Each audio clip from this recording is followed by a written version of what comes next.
everybody, welcome to American Renegades. Today we are going to be building a brooder out of wood pallets. I've got a ton here that I'm going to show you what I've got to work with here. I'm just using materials that I've got. I usually use Rubbermaid totes for brooders, and it works good when you're doing a few birds at a time. But I've got 500 eggs coming out of the incubator, or 500 chicks, 500 eggs in the incubator, and chicks are going to be coming out. They started last night. So what I'm going to do is build a bigger wood crate style, so I can fit hundreds of birds in at once. And we're talking about quail here. That's what I'm doing right now. Obviously it'll work for other birds too. But I'm doing that so I don't have to have 5 different totes now with 5 different heat lamps. And, so I'm just going to throw one together here and show you what I'm doing. I haven't decided exactly how I'm going to do it yet. I'm just going to work with what I got. But I'm going to show you what I have to work with, and then we'll start on the base. So I got all these for free, lots of different sizes, and I've actually got a bunch down the line there that I might use as fencing. But I got plenty of pallets here for bases to do a base, and plenty of wood slats and stuff to build up walls. So that's what we got to work with. So this is what I decided for on the base. This is actually 2 pallets. Let me pull this out so you can kind of see where they separate. But each one of those is about 26 by 40. I'm going to put those together and just secure them on the sides here. Sorry, my shadow's in the way there. I just took a couple of these boards, these planks of wood off of another pallet, and I'm just going to use those to secure the sides. Alright, so I've got those sides nailed on there. I've tipped it up just so I can get some better access up here to hammer the nails in instead of having to kneel on top of it. But it's still kind of flimsy, so I'm going to get underneath here. I'm going to go grab a couple more of those boards, and I'm going to secure it here in the center section to tie them together on the bottom. Alright, so these are some pieces of scrap wood I found laying around. So this is going to go up under here, and I'll just nail that in there. I got this that's going to go right there, and then that one that's going to go there. And I'll nail those all together just to make sure it's stable. See what it looks like after that. Alright, so I got that done. The base is put together. I'm just going to move it over here into the shed where it's going to go before I start doing the rest of it. Because once it's all put together, I'm not going to be able to fit it through the doorway, I don't think. Alright, so this is the space where it's going to go right here.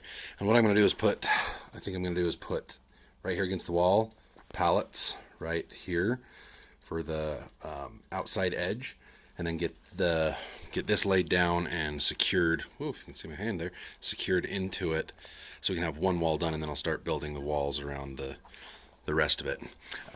So I realized here, all I use is that plank to secure it, and my nails weren't long enough. I ended up just being able to use one of these panels to secure it in the middle, and I think that'll be good enough. Those thicker ones didn't work because I didn't have long enough nails, but my options here, because I gotta have a flush surface on this, or relatively flush.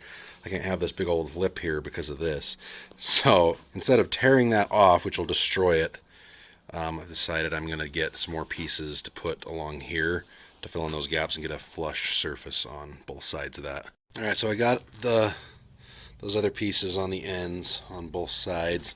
And I also put these cross beams on there to help lift it up off the ground a little more and give it some more stability side to side. Alright, so this is where it's going to sit. It'll go up against the wall here, but I'm going to get a couple more pallets to put on the sides there, like I said before. So I'm going to go out there right now and do that. We'll get those set up and then get this slid over into place. Alright, I got a little ahead of myself here before I recorded this, but I cut this pallet in half. I just did it with a Sawzall. It doesn't look all that pretty. But this is the other half of it, and obviously it's all, it's not stuck together. I got to put a board along the back side or the inside. I haven't decided yet, but I'm going to do that. That other half will go next to it, and that'll be the inside of what the inside's going to look like on the brooder, and then I got to finish around the other sides. Hey, you're right in the way. So this is the final product here of that. It's sturdy now that I got that piece in there. So now I'm going to do the same. As soon as this little guy gets out of the way with this right here, I'm going to do the same with that one, and it'll go right here next to it. So we'll go to that point. Alright, I got that done. I got it secured down here, right along the bottom. I made sure to get nails and get that in there tight to make sure that, you know, there's not any big gaps in there. Now there is this channel right here. I am going to have to get something to go all the way along that so that chicks don't get stuck in there, because quail chicks could. So that's something at the end we'll have to do. But now we're going to get some more of those and just do the rest of the outside and get the outside framework done. Okay, I did something a little different here. So I flipped it around. That's the side we did first. To avoid some cutting and stuff, I did 2 pallets full size up here instead of having to cut them because I've got so many. I just want there to be one here and one here that's short like that so that I can, you know, easily reach over and grab the birds. This obviously is not conducive to that. But so I've got, I think it's these 2 right here that I'm going to put over on that end. And then right here, I've got one that I'm going to do exactly what I did here and cut it in half and put it along that way. So we'll go to that point now. Okay, I got this side up now.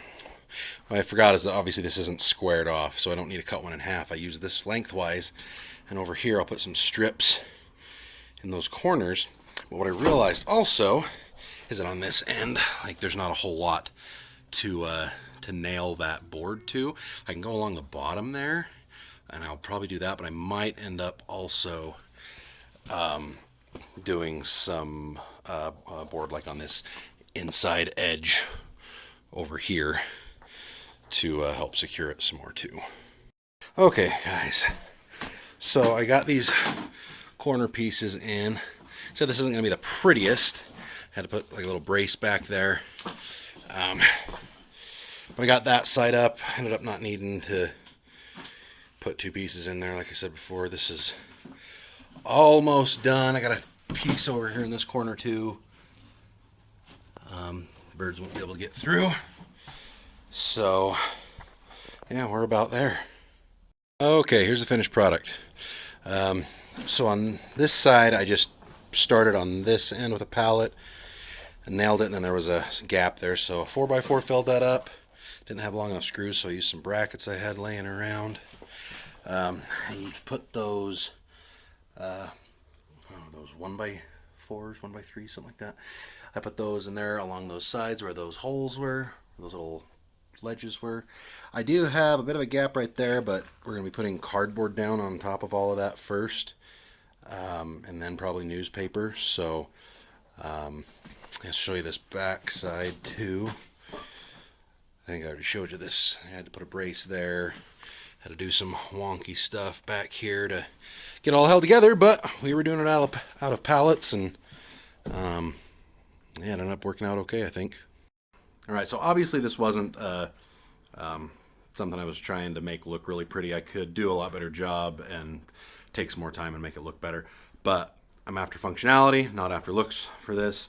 But if you want to take more time and effort, obviously you could make it look a little nicer. I'm going to get some cardboard and some newspaper to put down, and then we've got a bunch of quail chicks coming out we got to put in the brooder. We'll see how it works out. All right, guys, we're all done.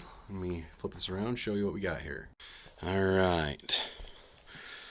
So this is the final product. I've put cardboard. There's cardboard underneath here, and then I put newspaper down.